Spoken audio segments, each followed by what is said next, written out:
What's up, everybody? I'm Micah Huff. The three leaders for passing yards in the NFL right now are Carson Wentz, Tua, and Joe Flacco. Who would have thought that? Those three bums? Come on now. It's only week 2. And Lamar letting y'all know yesterday's price is not today's price. After that first half. He's going to break the bank to looking at the way he started the season out. Oh, yeah. And that's something we're going to get into. I'm excited for the show for you guys today. A lot of NFL talk. Going to be discussing some of the games that happened this weekend and some of the games that happened tonight. I mean, damn. Eagles were my Super Bowl pick, and I'm feeling confident about that now. Yeah, and I actually want to add them as my dark horse to win. It's too late. Not just if you look at the NFC, bro, it's pretty wide open. I don't think there's a clear-cut favorite, especially with the Rams in the season and, looking vulnerable. You can say that in the AFC, it looks like the Bills are by far the best team. So I don't think there's a team outside of the Eagles that have played at a level they have game 1 and game 2 combined. Oh, yeah. And that's something we're going to get into, too. You ready to get into the show? Hell yeah, let's do it. All right, now let's start with the Chargers-Chiefs game Thursday night. Man, what a crazy game that was. 2 quarterbacks playing at a high level. Keenan Allen wasn't in the game, but Mike Williams, he picked up the slack. Now, one of my things with this game, though, was I had the Chargers winning this division, but looking at this division, the Raiders, all the talented teams in that division, it's going to come down to the best quarterback and the best coach, and it looks like the Chiefs got that. Right, and that's the reason why they've been so consistent even before Mahomes was there. You look at those Kansas City Chiefs teams, they were always 1 or 2 seed going into the playoffs those first couple of years before Mahomes. So no question, one of the greatest coaches of all time in Andy Reid. And then you got a guy like Mahomes who can throw a dagger with no feet on the ground with a flick of a wrist. Like, he can make every single throw. I think he's Aaron Rodgers 2.0. So at that point, when he can create the way he can in the pocket, combined with Andy Reid's geniusness, specifically in his red zone play calling, I think they're the clear-cut favorite in that division. And then you see the Raiders struggle, you see the Broncos struggle, and even the Chargers had some opportunities in that game to really take advantage and go up by multiple possessions, and they threw a pick 6 just because the guy got lazy, and it wasn't a really great throw either. So now, I even texted you after, like, during the game. I was like, how much of a difference does Keenan Allen make to this game? Like, what kind of production and it's probably a lot, but looking at this game, it all just came down to Patrick Mahomes being Patrick Mahomes, Reid and Brandon Staley. I thought he was a good coach and all this stuff, but he has some times where he's not making the best decisions.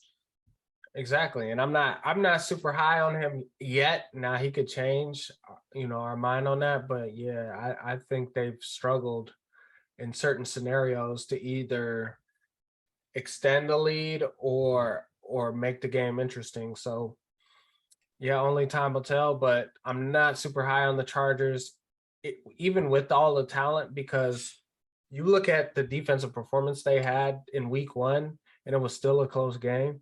Yeah. Like, what's going on here? So they have no excuses, and they're going to have to point to a head coach if he struggles this year.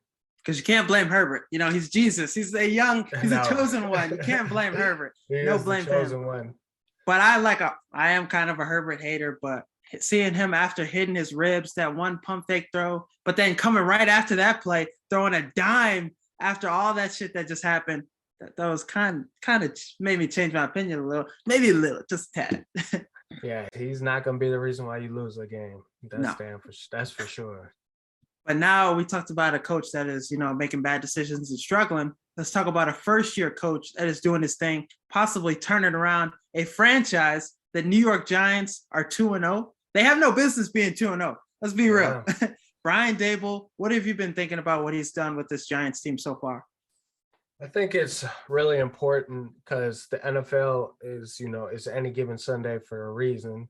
And when you can win those close one possession games and go 2-0 for your first two starts at head coach, I think that's a great way to create that momentum and that belief that, oh shit, we got we got a coach that something know what he's cooking. doing. And you see the production they're getting from Saquon, and you see Daniel Jones, I mean, play well enough not to lose the game. So that's really all you ask for from him.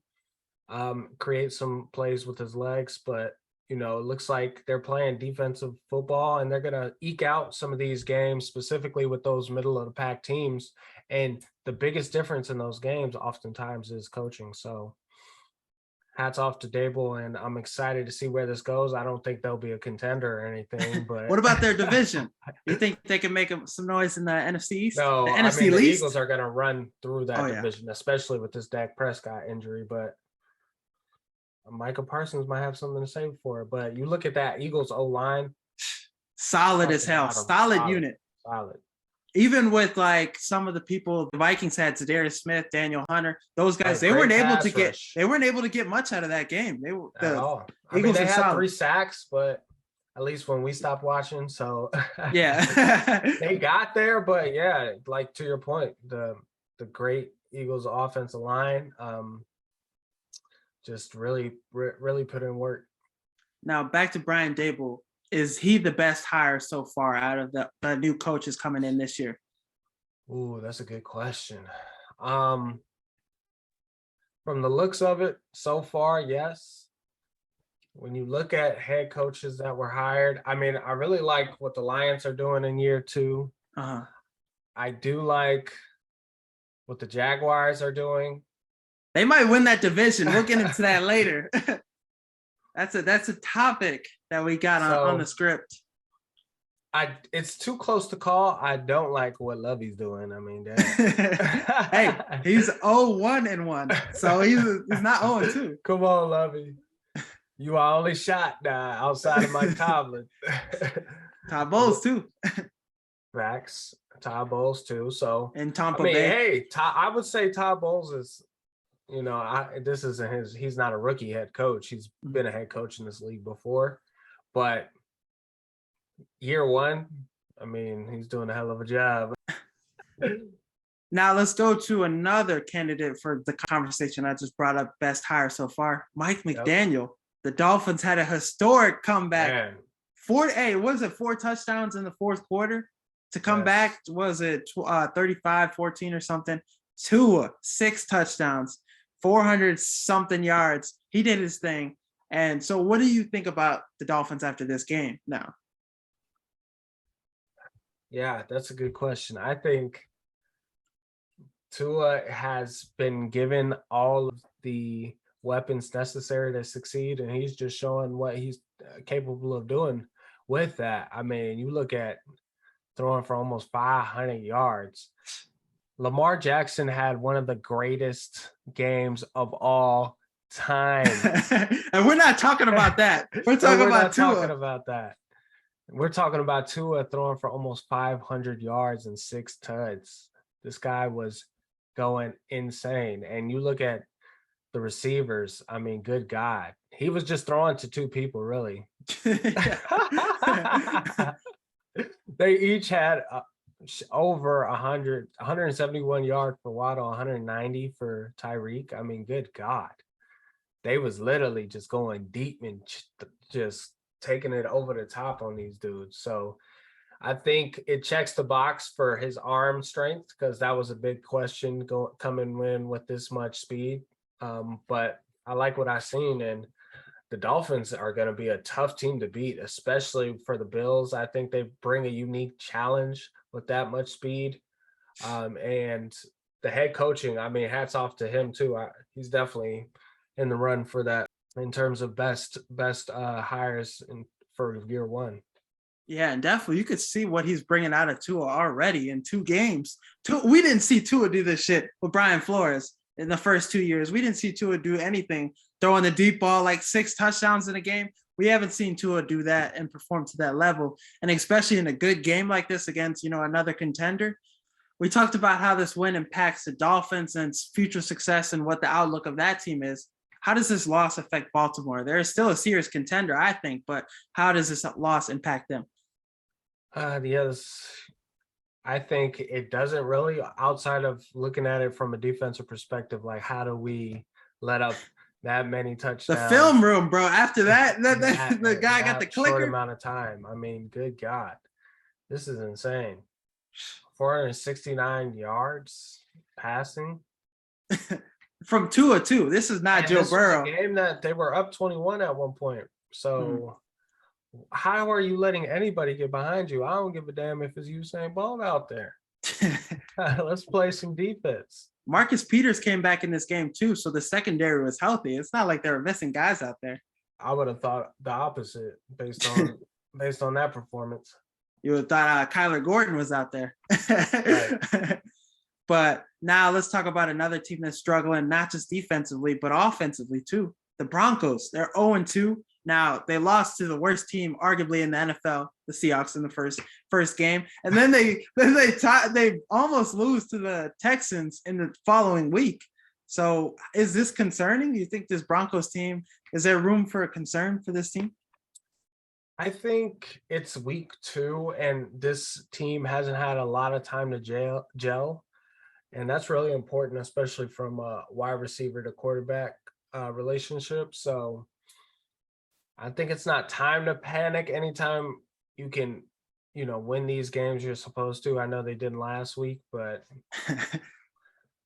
yeah, I think their best football is ahead of them. So I don't think it's too early to cause a panic just yet. Now, but the Seahawks loss was bad. Nathaniel Hackett not calling timeout, the 30 seconds burning that time. So there's like a couple like clues that this possibly can go south. And this could be a team that doesn't make the playoffs. But did you see those highlight tape of like, the clips of him missing wide open dudes and shit and just his performance against them? It was bad. Yeah, it's not looking too good. His accuracy has been in question these last couple of years. After that thumb injury or finger injury, whatever it was, it seemed like, his accuracy has taken heat from that. So hopefully that can improve over time. Yeah, because I think they play the 49ers next week. So hopefully Mr. Unlimited can bounce back, or that pass rush is going to be on his ass. That's going to be an awful sight. But we're going to keep talking about teams that are struggling because, right now it's Overreaction Monday. We're filming this on Monday. So we're going to keep talking about teams that are struggling. So 3 teams are 0-2 that possibly should be in the playoffs. You got the Raiders, the Titans, and the Bengals. Which team do you think is performing the worst and which team has the best chance to make the playoffs, you think? Ooh, that's a good question. I think the Titans do, just because the division they're in have the best opportunity. But at the same time, I don't see them having the best team to make that happen. Yeah. Losing AJ Brown was a huge blow. You're seeing the impact the receiver has on the game only getting bigger and bigger with these guys putting up almost 200 yards a game every week. It seems like this week it was Tyreek and Waddle. Last week it was Justin Jefferson, and Cooper Kupp seems to be up there too. So you're seeing the void he left from that Tennessee offense. So that's causing concern. One thing I am worried about is how sustainable is Joe Burrow's health? Is he just Superman out there? Is they gonna just keep letting him get beat up like that at game over game? I seen a crazy stat, like he has the most games with 3 sacks or more in a row. Like the streak is still continuing. That's just crazy. He's on pace to have 111 sacks. I don't know how true that is, but I've seen that It's gonna be Twitter. Like my man's from SpongeBob with all the shit. But he's gonna be done for. But no, like I like the Titans pick because that division possibly is wide open. The Colts are struggling too. That's another team that's 0-2. The Jags are the Jags. So, and Houston, don't get me started on them. So, I mean the Jags though, they could possibly win that division. Doug Peterson could host a playoff game this year, possibly, which is crazy to think. They annihilated the Colts this weekend. Christian Kirk too, a receiver that everybody was saying shouldn't have got the money he's got, but the production he's been putting up in the first 2 weeks, can't argue with the numbers at all.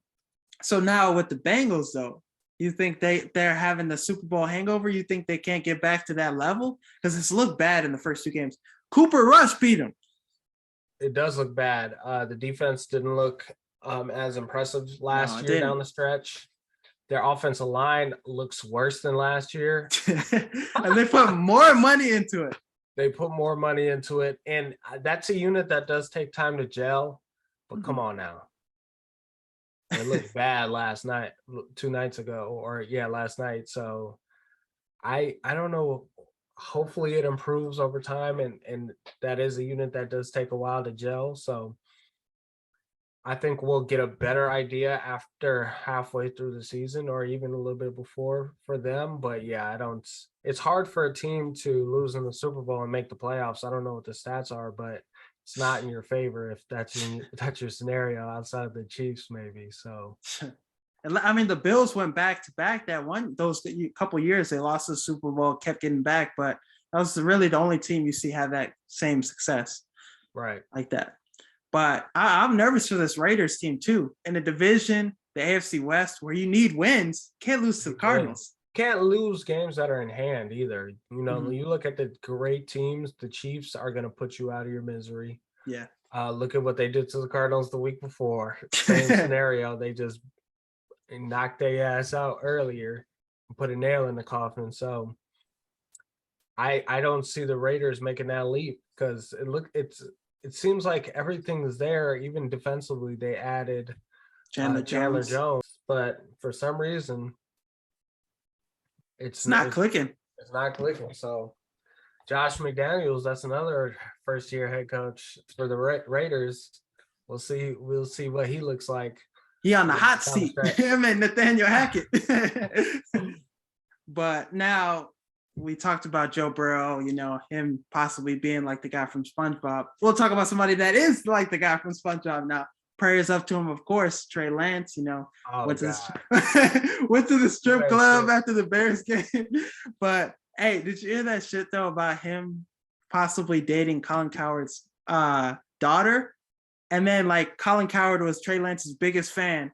And then right after the 49ers game, he was like, hey, Jimmy Garoppolo's out there. We feel bad for Trey Lance, but this team's better. He was basically talking shit. And that was really after the strip club thing went viral and stuff. So Colin Cowherd switched his tone because, possibly, Trey Lance was cheating on his daughter. Man, it's hard to take your emotion out of your opinion. So yeah, he seems like that kind of guy too. When it hits home like that, you're going to definitely, no matter how you try, it's going to influence your perspective on somebody. But now, so Trey Lance going down, Jimmy Garoppolo coming in, you think some guys in the locker room were like giving each other's fist bump, like this is our time now. We got the guy in that's going to get us to the next level. So, and what is your outlook on this 49ers team now with the different quarterback and Jimmy G at the starter? Yeah, why we keep saying different is just it's going back. So that we've seen this story before. They're going to be a hard team to beat as long as Jimmy Garoppolo doesn't beat them. They're an NFC championship caliber team with the talent around them and the coaching staff. We've seen this for multiple years now. So I had them and the Eagles in the NFC championship. Keep that hot take in mind. Light skin trifecta, that was a bad hot take because only one of them is doing good, and that's Jalen Hurts. He's carrying the light skin trifecta. Jalen Hurts is the best quarterback in the league, it looks like. But now let's shift away from the 49ers. Let's shift to the Bears game. I know this one hurt a little. We're still recovering. So, bear with us. Give us our time to grieve. But what were your thoughts on this game? Man, I think from a positive perspective, I liked what I saw game plan wise. I like what I saw play call wise for the most part. Except for that 4th and 1, right? I really liked. We scored. Yeah, we did score. Call. We just had to make it more obvious. Clearly, which, you never want to leave it up to the refs. So I get that, but I really like the way we ran the ball. Both David Montgomery, 8.1 yards rushing after last week's abysmal performance in terms of yards per carry. And Khalil Herbert at 9.5 yards per rush. So we ran the ball just as well as the Packers. Obviously, we only threw it for fucking 11 passes. That was tough. We threw it for 48 yards. So net passing. So I think we still have a long way to go. But we're building the foundation, which I really like, both from an offensive line perspective, running the ball, and then from a defensive line perspective, I mean, we did pretty well for the most part. I mean, they only averaged 5.3 yards when we averaged 6.7. So Wasn't that's all bad. you can ask. One thing I didn't like is penalties on third down. Seemed like we had at least 3 opportunities to get off the field, but we couldn't. And we extended drives for Green Bay because we had holding calls, we were offsides, things like that, where it's just the game before we had none. Yeah, that was frustrating to see for sure. So we're at a point where we're building the foundation. We don't have the talent to make mistakes like those to compete with the Green Bays of the world. So it's the future is bright is what I took from it. But I mean, the passing game though, look at what look at the receiving. I mean, even if you look at Darnell Mooney's, he had 1 catch for -4 yards. Guy that was one of the steals in the fantasy draft. Yeah, I picked him from a up, projection standpoint. 1,000 yards receiving last year, and it's tough to see because Cole Kmet has been targeted twice in the first 2 games, hasn't caught a pass. So it's like, he dropped one too. That wasn't on Fields. That was right on the money. Dropped him on. Yeah, he dropped that one this game. So, but and what I got from it too is like we're gonna keep staying positive. No injuries. We could have been 0-2 because a lot of people had us losing the 49ers and Packers. Right. That was two given losses, but we got 1. So we're 1-1. Heading to play Houston, Lovie Smith. Hopefully they give us a win too. Easy dub. But not. But then the Giants though. That's not an easy dub though. How they've been looking. Yeah, I think that's going to be one of those games nobody's going to want to watch. 2 teams that a mid off or whatever. People be like 2 mid people going against each other. A mid off. You haven't been seeing it? Oh, you ain't got Twitter, so you probably don't be seeing that shit. If it was on LinkedIn, I would have saw it. I would have every week. But no, I really liked some of the stuff I saw.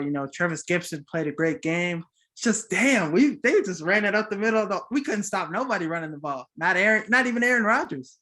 Not at all. And yeah, it was tough. I mean, we did have 3 sacks, but yeah, it was a tough game. It was a tough game. We had to play perfect to win, and we did not. Yeah, it's always tough when you got to go play perfect. Because I feel like Aaron Rodgers didn't even have to dice us up like that in this game. Oh, he only threw the ball 25 times. For him, that's not a lot. Yeah, it's usually, and he's talking shit, doing his thing. But Aaron Jones ran all over us. Dylan was doing his thing. So it was tough to see that happen, to lose in that way where we saw in the first game, we dominated the scrimmage. We were the ones that were running the ball like that. So it was tough to see. Mm-hmm. But now let's go shift away from that because I've had enough for the week. Let's just focus on the next week. But so who had the best win this week, you think? Ooh, I really like the Dolphins win. Yes. I really like the Cowboys win to stay alive. That was a great win. Obviously, I love the Eagles win. The Bills win. That shit. Hey, there was only one game on tonight, if you ask me. Right. I mean, damn. So those teams, if I had to choose, I think the statement the Eagles made in prime time was just huge. Mhm. Not only for them, but the way Jalen Hurts played, throwing the ball 26 for 31. I mean, outside of the interception that wasn't his fault, he played a perfect game. And you add that to the way he's able to run the ball, this team is unstoppable. The weapons they have on the outside, the offensive line they have, the depth at running back, Defensively too. defensively too. Big play They slate. beat up a high-powered offense at every single level. Defensive line beat their offensive line. DBs beat their receivers. And they were able to stop. Dalvin Cook only had 17 yards. Kirk Cousins had more yards than him. It was a bad week to have anybody on the Vikings this week. Man, that is dominant. They dominated that game from start to finish. It was great to see too, because I'm a big fan of Jalen Hurts and I'm a big fan of this Eagles team. I've been on the train since last year, since they went to the playoffs. I even said that the Bears were going to be that they were going to have a similar year to them last year, but we'll get into that another day. But I have to agree with you. The Eagles is probably my best win of the week. What about the worst loss this week for you? Oh, I think I'm really worried about Cincinnati. Yeah, that was bad. Cooper Rush. They weren't able to do anything offensively. And you look at how bad their offensive line looked, it was hard to that was a hard to watch game. Yeah, it was. And then you know how much the Raiders needed that win in a division that's going to be hell to compete in. You need every game, and now you're down 0-2. That's a terrible way to start the season. Then outside of that, though, I think the Saints lost that game against the Buccaneers. So I'm not super high on the Bucs. I mean, they didn't score half the game. And this 2 games in a row where they've struggled offensively. I'm not super high on them, but they're finding ways to win. Once they get back healthy offensively, they'll be fine. So I think so too. I think my worst loss this week is probably the Jags versus the Colts. The Colts losing that kind of game to the Jags. Matt Ryan, this team is supposed to be the contender. It's supposed to be one of the sleepers in the AFC to make a big, deep playoff run. And Matt Ryan, you haven't seen shit for him. They haven't done shit this whole 2 weeks. So it's not an overreaction. We're just going off what we've seen in the first 2 weeks, and it's not been good. Yeah, gone are the days where your running back can be your best player offensively. So you'll lose to the Jags if it don't matter that's how the case. good Jonathan Taylor is, unless he has an MVP caliber season every year. And you've seen that with Derrick Henry. It's not sustainable. It'll get you to a certain place, but these quarterbacks nowadays are just too good. Defense is only getting harder to play in the NFL. So you have to have a quarterback. Yeah. So now let's go a little about Monday Night Football. Let's talk a little bit about that more. So the Eagles beat the Vikings tonight, and the Bills. Not too many people watching this game after the first half. It was a slaughter, man. True slaughter. I mean, good God. And Tennessee is like, I don't think they're gonna make the playoffs this year. I don't think so either. I think they lost to the Giants week 1, then they get blown up by Buffalo this week. And then one of their best pass rushers is out for the season. This team is, I don't see the talent that they had a year ago. Specifically, I mean, you looked at when they got Julio Jones and the excitement that brought, that never panned out. Then Derrick Henry gets hurt when he was having a historic season. He had 13 carries for 25 yards this week. So I'm not super high on them, especially looking at a Bills team that looks unstoppable. In all of the games they've played, they've just looked dominant. They look like the better team, and you could tell right away that they were the better team. And you saw even Josh Gordon was out there. That gives me some hope for him, having a good year. Got elevated from the practice squad, wearing the 19. But then seeing Malik Willis out there, he did not look good. He looked a little really shooken and nervous to be out there. He ran into his own teammate and fumbled the ball. He'll be fine. Get them jitters out your system. He'll be good to go. But now let's shift over to the Vikings, the Eagles. Now we talked about how dominant the Eagles looked in this game. What can we say about this Vikings team? Because a week ago we had them already NFC North champs, how they looked in the first game. But how do they bounce back from this? Some of the disappointment in this game. What do you think? I think defensively they had a terrible time. Couldn't stop nobody. Couldn't stop anything at all. And they didn't adjust their coverage coming out of the second half. So it was interesting to see, okay, if you're just going to play bend, don't break, and these guys are just going to be able to catch the ball and make a play after the catch, so be it. But then you look at Kirk Cousins. I mean, good God, 3 picks, a fumble. This guy is not your guy. 27 for 46. He's a good quarterback, but he's never going to be that guy that can get you over the hump.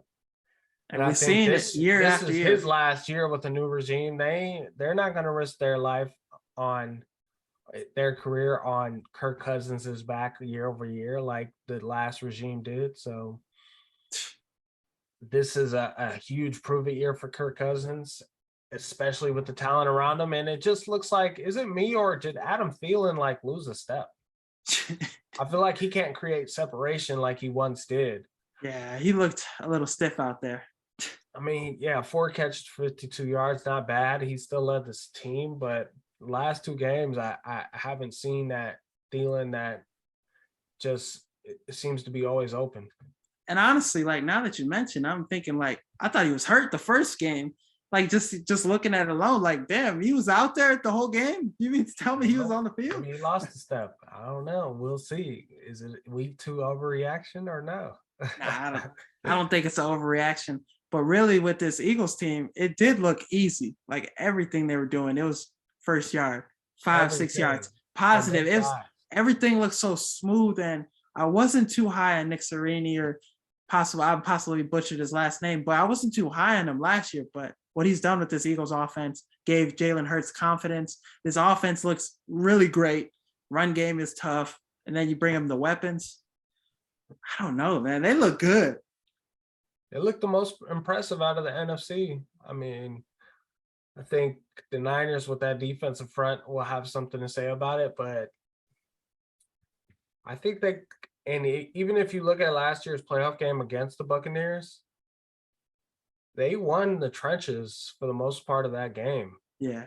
The biggest hindrance was Jalen Hurts' inability to throw the ball. And you look at today's game where he went 10 for 10 in the first couple drives. He completed everything. He only incompleted 5 passes. It's tough to see because people are knocking on Jalen Hurts too, saying and some of the stuff he's been doing this year is cleaning up all the mistakes that happened last year.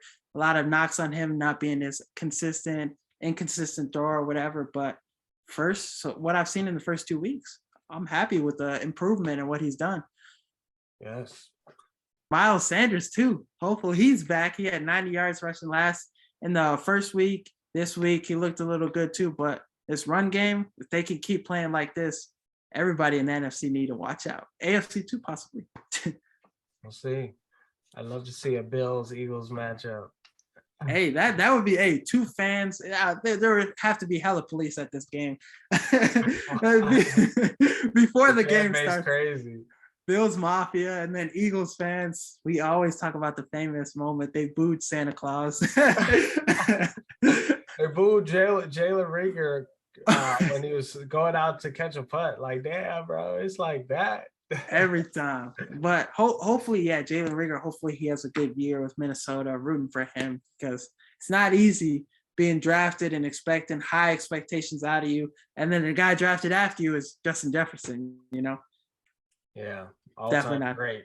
Arguably the best receiver in the game right now, according to Aaron Rodgers. Rodgers. But now let me get your hot take of the week. Let's see what you got for us. Hot take of the week. I think you'll see Jalen Hurts win the MVP of this year. Let's go. I like that pick. I like that. And now, but who is some other people you got in competition for Jalen Hurts? Josh Allen, of course, probably. Josh Allen, obviously Lamar Jackson. Oof. Tua, maybe Tua. Tua. He might break all records after today's performance. There's got to be probably team franchise records. I don't think I've ever seen anybody in a Dolphins uniform throw 6 touchdowns, 469 yards. Exactly. So sky's the limit with that offense. Oh yeah, for sure. Closing remarks before we head out of the show. The Bucs beat the Saints. We talked about it a little, but hey, Mike Evans, he was ready to brawl. Marshawn Lattimore and Mike Evans might be the biggest beef in NFL history, in history of the world. We've seen these two fight every time they play. Every time, it's always on site. But always on site since 1962. They started up a little beef. You know, Tom Brady was instigating, probably taking out, you know, some of him and Giselle's issues on the field. You know, ready to snap on anybody. And then Mike Evans came out of nowhere on site, chose violence, and he talked to the ref. He was like, "What do you want me to do? That's Tom Brady." Now, is that a plus for the team, or is that is that brownie points for the team chemistry, or is that kind of a bad look? What you think on that? Positive or negative? I mean, for the Buccaneers, it was positive because, you know, after that point in the game, the total momentum shifted to the Bucs, and they didn't look back after that. Once they both got ejected, it was like the Bucs scored and never looked back. So from a Buccaneers standpoint, I think they proved a point. And shoot, Marcus Lattimore was wreaking havoc out there. He was shutting down Mike Evans. So I think they were glad they got him out of the game and they were able to open up the offense. Yeah. But now, so what you got for us for closing remarks? Closing remarks. It's a tough one. I think for us Bears fans, I think we saw what we needed to see. I think we got the right coach. I think we have a great GM. I think we have a great plan moving forward. This year is really going to be important for us to hone in on our identity offensively and defensively and be able to take what we do well, specifically run the ball, and build out that offensive line. And this offseason, we need to go ahead and back up the Brinks truck for some of these receivers. Everybody really, better get a check. Really load up on talent like Miami did, like the Raiders did, you know, like the Chargers did. Some of these teams with loaded offenses, we need to be one of them. Yeah, and I would love to see that. I would love to see somebody I would love to see Jalen Hurts, how he's been able to, because I was watching this Eagles game and I was like, this is how I want Justin Fields to look. This is how I want Justin Fields to be playing. That's how just Jalen Hurts' confidence out there, how smooth it looked. That's how I want Justin Fields to be playing. So if we get him possibly an AJ Brown, because Darnell Mooney ain't doing shit, we possibly get him weapons like the Eagles got. Darnell Mooney is a good receiver, don't get me wrong, but I don't know if he can be your number one on a playoff team. I don't know if he can either. I mean, getting negative yards off one catch. But definitely that's something we're going to keep talking about. What are the Bears going to do to beat the Texans? We'll cover that in our next episode possibly. But thank you guys for watching. Thank you guys for listening. As always, check out the Instagram, check out the Twitter, 6Man Blitz, check out the TikTok. We're keeping posting content. Going to be reaction videos to Bears reaction videos to Bears games, reaction videos to everything possibly coming up on the horizon. Like I said, thank you for watching. Thank you for listening. As always, peace. One of our linebackers poked his ass in the eye. He got suspended. And he had to apologize. Captain Insano. Captain Insano. No mercy now. Captain Insano, his ass.